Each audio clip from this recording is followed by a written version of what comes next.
আমাদের দেশের মহিলারা এখন পর্দা করতে রাজি না, ঠিক কিনা? পর্দা করতে রাজি?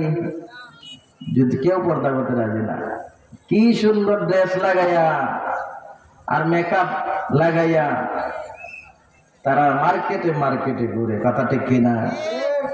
অথচ মহিলারা কিছু দিনই কাজ, নামাজ রোজা এগুলো আদায়ের সাথে সাথে যদি পর্দার কাজ করে, মহিলাকে জান্নাত দিবেন কে?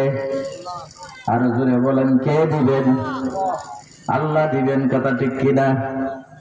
এই জন্য আমরা মহিলাদেরকে বলি, এসো এসো নারী পর্দা করি। কি বলেন? সবাই বলেন, এসো নারী পর্দা করে, জান্নাত হবে তোমার বাড়ি।